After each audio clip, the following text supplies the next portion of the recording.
Okay, good afternoon. Thanks for having me here. My name is Quan. I'm a co-founder from Physical Intelligence.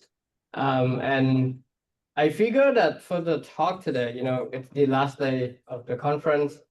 You probably have heard enough about Pi Zero and Pi 05 from like all of the other talks. So I'll figure I'll talk about something different, which is cross embodiment. I think cross embodiment is still a relatively niche research area in robotics, especially in end-to-end model. If you look at the number of papers that either train and evaluate across multiple robots, or train on or use a pre-trained model that was trained on many different robots, that's still relatively rare, especially when you're trying to develop new hardware. And I want to make the case for why cross embodiment research is really important and why cross-embodiment research will help to facilitate the adoptions of new hardware. It'll make it a lot easier. It'll make it much easier for us to transition to new hardware as they become available. So to provide some context, robotic before, I think my mental model is that it's really useful. It can perform really complicated tasks, such as the one on the left here, but it's fairly repetitive and the environment are fairly constraints.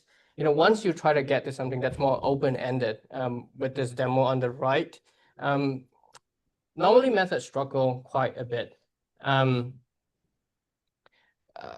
If you ask me, what are the new development, these are not all of the new development, but kind of like new development in the past year or so. What is new? What we have today are humanoid that can perform fairly complex whole body motion, as what's on the left. And this is one of the demo that we released late last year, where we have a robot that goes through the whole full sequence of taking clothing outside of a dryer that just ran. So it's the clothing can be in any position. Actually go and put them on a table and like proceed to fold all of the item of clothing. And so what changed? What changed is, I think, the obvious answer is there's this AI wave that we're riding on. But the other thing that changed is like the immersion of vision language action model. This is just to provide some context. So how do you get from a vision language model to a vision language action model? A vision language model is a model that takes as input images and language. So for example, in this case, there's a bowl of fruits. It takes in the string that poses a question. In this case, is to describe what the model sees, and the model can provide an explanation in text that answers the text question. What a vision language action model is the input modality are very similar. It still takes in images and language. But what the model outputs now are not human languages. The model output so-called robot languages.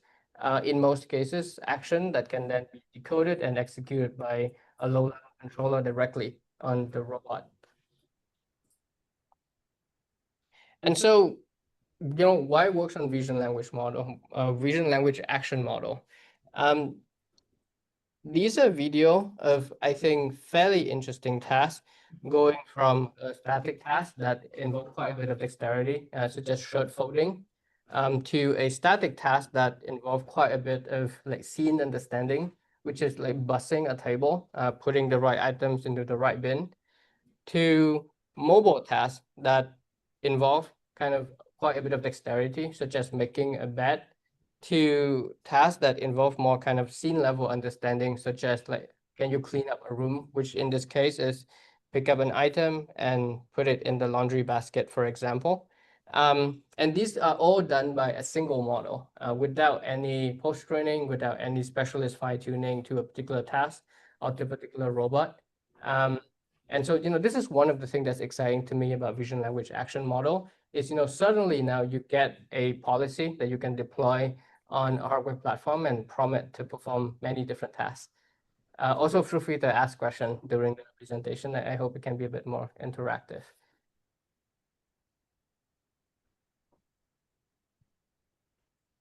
And so, we can start by asking the question, what is cross embodiment? A lot of the work that we release, and also I think from the community, study cross embodiment in the context of manipulation. But I want to make the point that cross embodiment, I think in the limit, really is not just about manipulation. And so there's this work called extreme cross embodiment, that to my knowledge was the first one that show cross embodiment across quite different morphologies, including quadruped, drone, and also navigation use case in addition to manipulation. And what this work show also is that it's actually beneficial to do so. That if you train a policy that can control all of these really different morphologies, you actually get better performance on the individual morphologies compared to just training on data from that morphologies alone.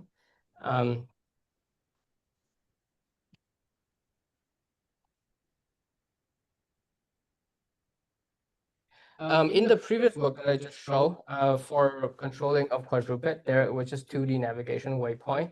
Some of other folks in the community have pushed that further and show that you can train a cross embodiment policy that actually control the joint on the legs as well, and that also works. They also have navigation and manipulation in this work, but yeah, one thing that really stood out to me is the ability to kind of output action at a lower level, and still show the benefits of doing so, which is if you train a model across all of these different morphology, you actually get better performance. And cross embodiment doesn't mean we don't work on humanoid.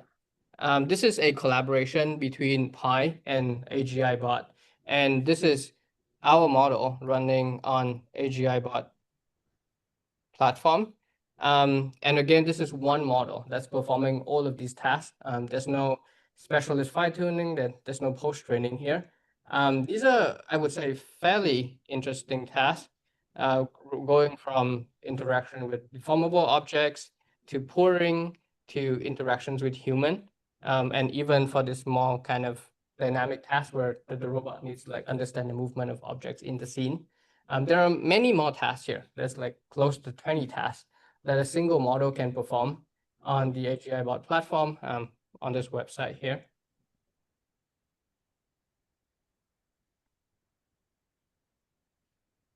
So first, what's the benefit of cross embodiment? The first benefit is scalability. I think usually when folks talk about should I work on one robot or should I work on many different robots, usually the discussion is between should I just work on a humanoid that is supposedly going to be able to perform all tasks that a human can, or should I work across like many different platforms? And I think that actually what happens in large scale humanoid research is that there's very little reuse of data from previous generations of hardware platform or previous generation of even software, like the controller stack. And that makes scalability really difficult because if you make a major change to your hardware or to your software, you basically kind of throw away all of the data that you've collected and you start from scratch. I think this is the common practice in large-scale humanoid research today. Now, if you were to compare that to trying to get a model that works across many different robots from the get-go, what I'm showing here is the data mixture that we use to train Pi Zero. There's not that many robots in Pi Zero yet, and we're making an improvement here. But you can already see that it's fairly diverse as far as static manipulator go. These are the different robots included in Pi Zero data training mixture. And I think the point here is even more nuanced. The point here is to say that if you are only trying to work on a specific embodiment, it's much harder for you to reuse data because generalization comes with having a lot of diversity. And if you only have a single robot platform that you're optimizing for, and you change your controller stack, now it's very difficult to reuse the data because you basically have two data points of like two different robots, and it's very go for it. What are the two pie charts? I'm sorry. Okay, let me explain it.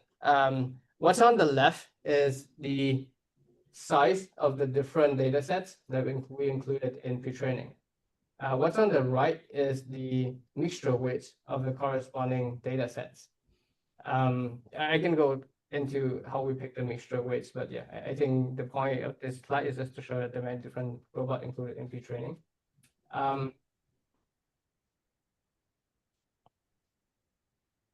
Going from Pi 0 to Pi 05, we were able to reuse all previously data that we collected. I'll show a result later that show that doing so is actually beneficial. But to give you an idea of the training data that go into training Pi 05, we have this laboratory cross-embodiment data set that we use to train Pi 0. In addition to that, there is also diverse mobile manipulator data where we brought mobile robots to more than 100 different Airbnb in San Francisco to collect data that try to mimic like really realistic home tasks.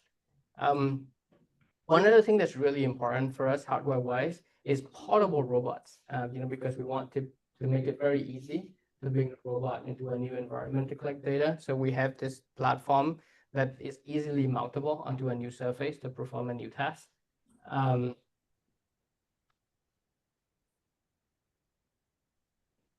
So if we look at the bigger picture in terms of data scaling, for prior work, that was probably about 2 years ago at this point, open cross-embodiment, that was like an effort to try to aggregate data across the academic research community and make it available for anyone to use. That was about 4,000 hours. Going to Pi 0, we have a little bit more, thanks to the ability to use data across many different platforms. I think it would have been very difficult to try to get to this number of hours included in pre-training if we were to only use a single embodiment. And there's a lot more in Pi 05 now, and I think the ability to really ingest data from very heterogeneous sources is crucial to allow us to continue to scale pre-training.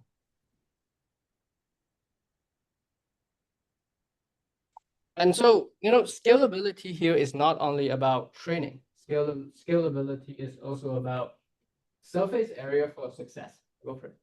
Can you share some insight about the evaluation for the quantities when scale without? I see. I think there are simple tests that we can use to understand if the data are good. I think research into filtering out data or assigning quality score to different data point in pre-training such that you get a better model is an active area that we're working on. And it's some of the research that's like powering the ability for a single model to perform many tasks without having to go through post-training. But that's something that we'll be able to share more soon. Yeah. So scalability here is also about increasing the surface area for your success. Because if you have a single robot, your success is defined as your model performing really interesting and useful tasks on that particular hardware platform. And so the surface area for failure is a lot larger. Maybe the hardware platform is not good enough. Maybe it's hard to scale, it's hard to manufacture. Whereas success for us is defined as our model running on some particular hardware platform, not necessarily one that we own ourselves, performing useful tasks out there in the real world. So for example, this just came out today that we're working with a Japanese company that's trying to automate convenience store shelf restocking, for example. I've never seen this robot in person. I've never been in this store in person, but the fact that our model is inherently cross-embodiment allow us to engage this in this collaboration with other companies to try to see if our model can be useful on other people's robot. So it really helps with scaling up real deployment in the real world. Let me play this video to give you a sense of the task that they're interested in. They have about 300 store committed today. Interesting to scale up more.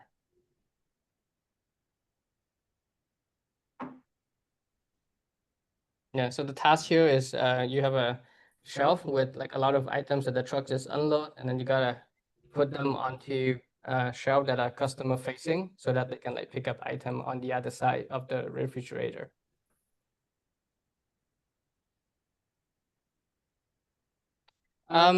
So we don't go after scalability for just like say that we have larger scale. We want to really make sure that it actually drives better performance. And I would say that the first sign of life for me to show that cross embodiment really helped with performance was this project called RTX, what this project did is, so given this OXE data set that was a aggregation of data set from the academic community, we wanted to see if you were to train a model on a subset of OXE and run evaluation, is the model better than the specialist model that has been developed specifically for that data set, specifically for that evaluation setting? And what you're seeing here is that in kind of like under each logo, that's where the evaluation was run. There are a comparison between the model that was developed specifically for that data set in that setting. The second column under each logo is the model that we use to train the cross-embodiment model, but trained specifically only for that data set. And the third column here is that same model, but now just trained on more data set collected across different labs. And so basically the gain going from the second column to the third column show the benefits of having more data from the other platform that wasn't like collected to optimize performance for the setting that we ran evaluations in. This was true across many different scenarios, and it's also a fairly large improvement. On average, performance improved by 50% in terms of success rates. One other thing that this plot doesn't show is, again, it's a point about scalability of deployment. In this project, we just sent model checkpoint for folks to run on their robot. And so, suddenly we can run evaluation in many more settings. We even have a model API that you can query and connect to your robot that can directly control your robot without having to run any training yourself. And so it's another data point in the fact that cross-embodiment really help with scalable deployment.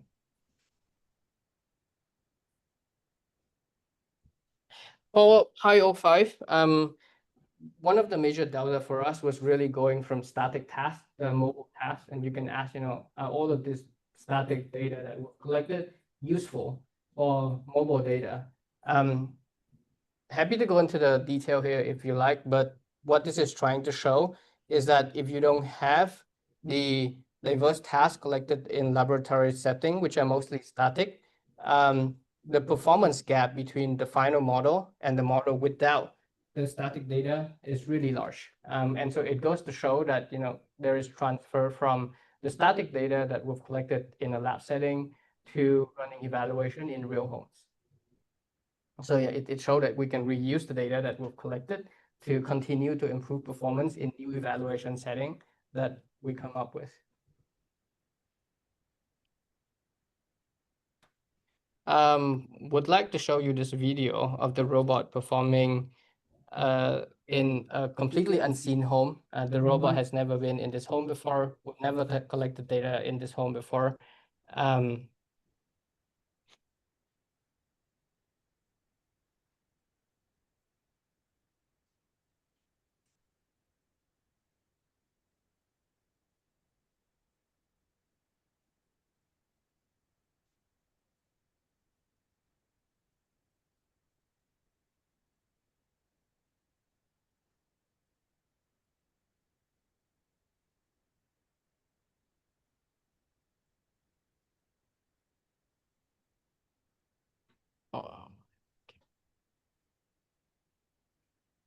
The other point that I like to make, and this point that I want to make, it's very much in terms of industry dynamics.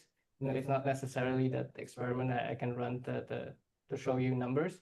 But so, for example, we started using the ArcSum in our research, and a byproduct of that is that now the ArcSum are really popular. People want to buy them because the model that we've open source works really well on it. And so I think it's just a lot of work when you bought a new piece of hardware and then you're trying to figure out how do I get an end-to-end model to work. You got to collect data, you got to make sure that the data are decent, you got to train your own model, you got to find the right setting in terms of hyperparameter to train your model. It's just a lot of work and a lot of point of possible failure. What happens today is if you were to get arms that are well represented or hardware that are well represented in our pre-trained mixture and you use our pre-trained checkpoint, it's going to significantly increase the chances that the model that you train works better. And the second order implication for kind of, I think, folks that work on new hardware here is that the adoptions of new hardware would be much easier for the community if there's a open source model out there that already work really well on their hardware that can perform interesting tasks.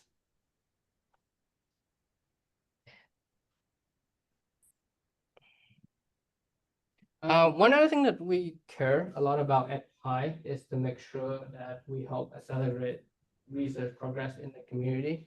I think it's our belief that robotic is very far from being solved, and the goal that we're after is to have a model that can control a robot, any robot, to do anything.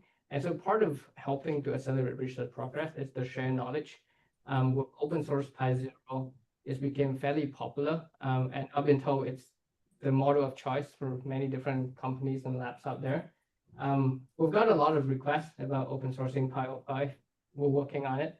I want to emphasize that it's a lot of work for us to go through the process to do open sourcing well. So for example, for Pi Zero, we rewrote the entire model code base, including the data loader, to be able to open source it in a way that was pretty user friendly. So helping to accelerate research progress in the robotic community is really important for us. This is work done by a really good friend of mine. I think accessible research is not just about hardware and training model. It's about also the ability to run evaluation that give you a signal that you can rely on. What this work robot arena is trying to tackle is to get to a world where you can run a LMSys style for robotic evaluation, where you can run distributed evaluation across many labs. You can run A/B comparison, and get a leaderboard to say that for this task and this robot, this model is better than that model by like this margin. And this project, I think, in its limit, would be most impactful if there is a very heterogeneous fleets of robots that are part of the evaluation. Because if it's just one hardware platform, then everyone that wants to help run evaluation or use the evaluation would need to be to train on a single robot and also have access to that robot. And so let me put this in here. One of the main bottleneck we have at Pi is talent. I think we're after a really ambitious goal, and as with a research organization, any role that you think a research organization should have, we'll hire for. So I'm happy to chat about either collaboration with Pi from your organization or potential role at Pi. This is truly our biggest bottleneck. We need the best people in the world to help us with our mission. And that's it. Thank you for listening. Any questions? Go for it.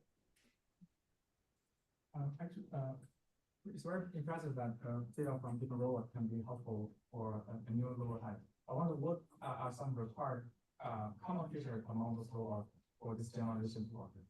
Maybe a common feature might about the robot hardware itself or the type of data that they provide. What are the common things that they need to have? Yeah. I would say that, to be honest, the level of cross-embodiment research that we do right now is very minimal. There's very minimal processing, very minimal selections of the data that go into pre-training that is from different robots. So I think the short answer is that there's not a lot of requirement. I think there's a much longer answer that say, the data should be fully observable, to say that, the model should be able to tell what robot is controlling from just looking at input information. Like, if you have two similar looking robots that run at different control rates and you input in training, I don't think that's gonna work like really well because there's confusion. So I think there's a lot more research that can be done in cross-embodiment to get to the point where you can truly zero-shot any robot platform. And robot platform doesn't just mean hardware; it's also mean the software stack that go with that robot. And then you can prompt it, such as like how you prompt a language model today to perform new tasks without having to even run fine-tuning yourself. Very interesting. Yeah. My question was very, very similar. Like, when does that cost embodiment gap too big, but like, especially with people who design hardware, like, do I need to look at the current state of robots and think like, I want my hardware to work with, all the big models that are out there. Like, should I try to make it as close to that as possible? So, Yeah. actually, Yeah, it's been our explicit goal for our internal research to use minimal sensing conflict to help make the model more generalized. So, we don't use 3D, for example, we don't use tactile, for example. We try to use really cheap hardware and sensor to get to a model that like other people can use easily. I think that's really interesting research about if you want to additionally add additional sensing on top of the pre-trained model, what you should do, and I don't think that's something that a lot of people are looking at. Yeah. Go for it. My question is regarding Robo Arena. So I see that like evaluations are done by crowdsourcing. What incentivizes somebody to just evaluate somebody else's model? Yeah. So this work is led by Carl, and the student is advising at Berkeley, so he would be in a much better position to answer this. But I can give you my perspective, which is, as a robotics student, maybe you're willing to commit to 5 hours of running evaluation yourself for the paper. And now you can ask the question, for that 5 hours, do I run evaluation on just the platform that I have access to? Or do I spend that 5 hour distributed between running evaluation on the hardware platform that I have access to, and also running evaluation for other people, so that in return I get the credit, so that they will then run evaluation for me on their hardware platform. And so it's really that incentive structure where if you run evaluation for someone else, you get credit, so that they will then run evaluation for you, and therefore you get more robust result and signal. One of the things that we found working on Pi 05, and perhaps this is not so surprising, is that some of the improvement that I've shown, showing static data is helpful, and also even algorithmic and modeling changes only show up if you run evaluation across different environments and different tasks and robot. If you were to run on just like one specific setting, you might get like really noisy eval signal, or it might only help in that setting. Well, next section. My question is very similar to Ethan's. Like, for the cross embodiment, how do you think the alignment is happening? Like, or is it just purely implicit? I see. I would say that for the model that we're training, it's purely implicit. I can see research out there that try to have more explicit alignment. I think that's interesting. I think the larger the scale of data, the more important explicit alignment would be. Interesting. I also thought the opposite, but Yeah, I happy to chat about that afterwards. Go for it. Consider cross embodiment of tendon-based hands? That's a great question. We're working on it. Yeah. I'm sorry. It's not like I don't want to share result. It's just that like we don't have result here to share yet, but we're working on it. What are the limitations so far you guys had in cross embodiment? What are the limitations so far we have with cross embodiment? I think happy to talk about the research difficulty, but there is a really interesting software and infrastructure and hardware difficulty. Let's say you have 7 different robots in your lab. What is the teleop interface? Having teleop interface that work on a particular platform is like really hard to maintain. So like, how do you have a common teleop interface for all of them? How do you have infrastructure that allow you to control these different robots reliably, get data from them, understand the data, run evaluation result? So I think the way that we write software is really different if we work in cross embodiment. And yeah, on the research and modeling side, there's a lot of open questions.